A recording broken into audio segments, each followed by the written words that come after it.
So, John, thank you for taking some time to talk to us today.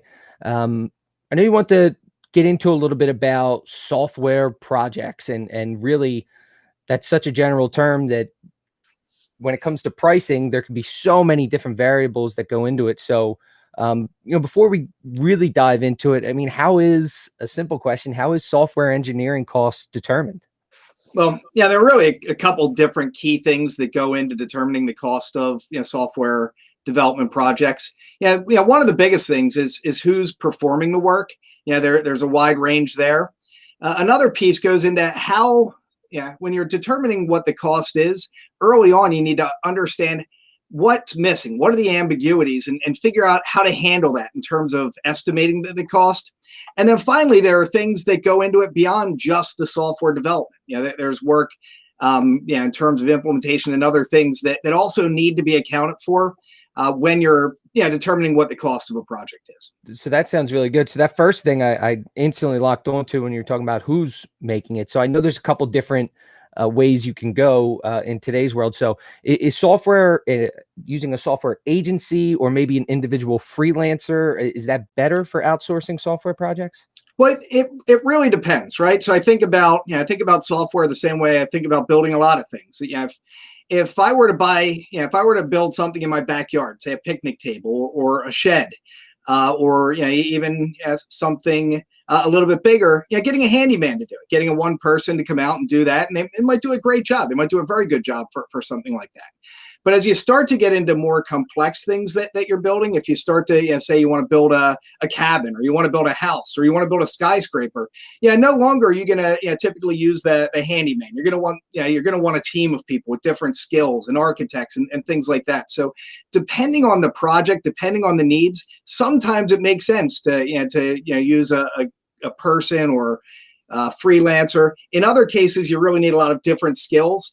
And that's where it makes sense to find an agency that really has a breadth of different skills and good processes to make sure you're building a good, sound product that can scale and handle the different needs that you may have.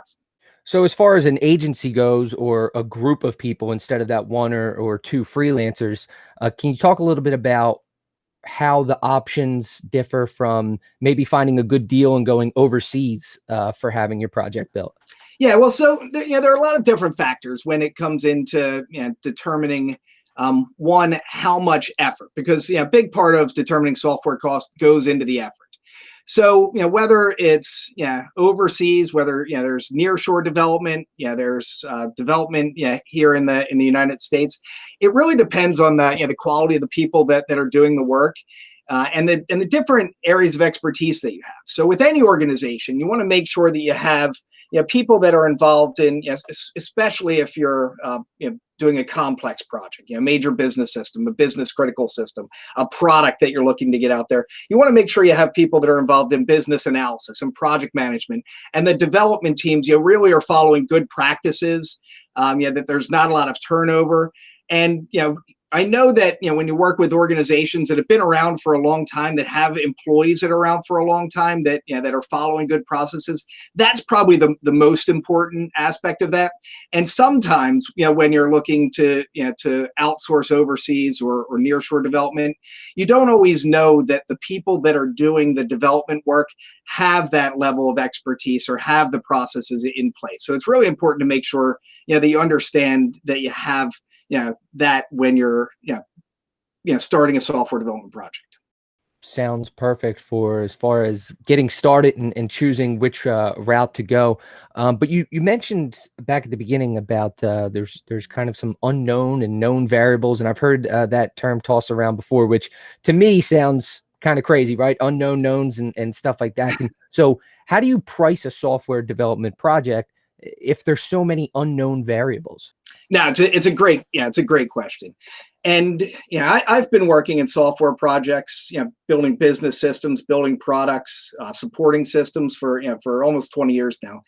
And at the onset of a project, no matter how much planning and how much documentation, how much work you do up front, there are always constraints, there are always questions, there are always things that you find out along the way. Now, it's important to make sure that you really understand the big things. Especially early on in a project so that you can estimate it. However, as you work through the project, as you identify what those things are, where you could take two different ways to implement the same solution, you need to make decisions. And some things take more effort and some things take less effort.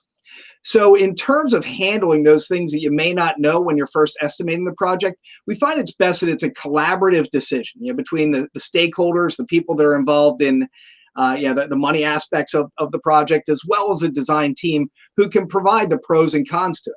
So early on in estimating, some people will not assume that the only things that we're estimating are the things that are known. Of course, you're going to end up with a lower estimate, but you'll need to make sure that you have some type of contingency or buffer. Other organizations will base it off of history and say, for this type of project, we know that there likely is a certain percentage of work or things that will identify along the way. And it's just important to recognize that with nearly every project, there are those unknowns, and make sure you understand how it's being considered in the estimating process. So that makes complete sense as far as getting a little better handle on known unknowns. But then something that probably is known, but people don't think about is, what are the costs of software engineering after the software is built? That's a very, very big part of software development. Probably the most important and most underrated part of software development is what we call adoption, which includes all of the work after that initial software development is built. So imagine that you go through a software project, you design and define what the software needs to do, you get a team to build it, and then the team says, okay, it's done. Well, then there's work to go through some realistic scenarios and make sure it's working not just the way that you thought it should work, but the way that it needs to. And that's what you'll sometimes hear as alpha testing and beta testing. And along the way, you're going to have a big list of little things that you need to that you think are valuable to change with the software. And then there's the work to make it turn it live, to make it so that it can start being used. And part of that process is not just making it so that people can use it, but making sure that people do use it, making sure the software is adopted by the audience that it's intended for. And that involves training. It involves making sure it's intuitive. It's getting that initial feedback and incorporating that into the software as it's rolled out. Because if you just build a product and no one's using it, it's like the tree in the forest. If you build a product or software and no one's using it, you're really not getting the value that you need to. And that's where this adoption process makes sure that you're really getting the maximum value out of your software. And it's very important to plan and estimate those efforts beyond development.